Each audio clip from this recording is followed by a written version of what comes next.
Hi guys! So nanalo ako ng rice cooker dito sa Lazada and wala akong ginastos ni piso. Free shipping siya. Dito siya makikita sa Top and Win ng Lazada.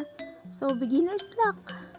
At ito na nga, dumating na yung rice cooker at napakaganda naman talaga nito dahil ang dami mong magagawa dito sa rice cooker na to.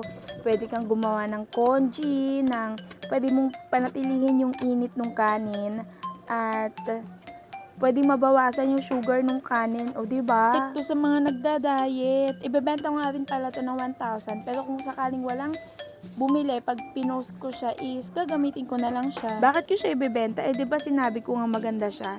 Maganda siya, oo. Pero ang dami ko na kasing appliances at nagtitipid ako sa kuryente ngayon kasi alam mo na malaki ang kuryente natin ngayon, girl.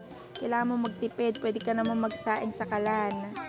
Kahit na maganda siya, so kailangan ko ng pera, gipit ang ate mo, girl. So kung may interesado pala sa inyo guys, comment down kung baka sakaling available pa once na mapanood nyo to.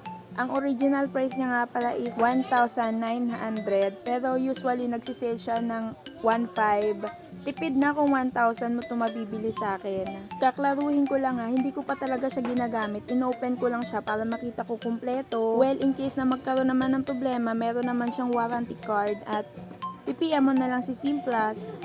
Branded yan, girl, Simplas. Hindi ko lang talaga kailangan ng pera is hindi ko siya ibebenta kasi bukod sa napanalunan ko siya is ang dami kong magagawa sa kanya. Pwede akong gumawa ng lugaw, pwede akong maka-less ng sugar sa kanin since alam mo na malakas tayong kumain ng kanin.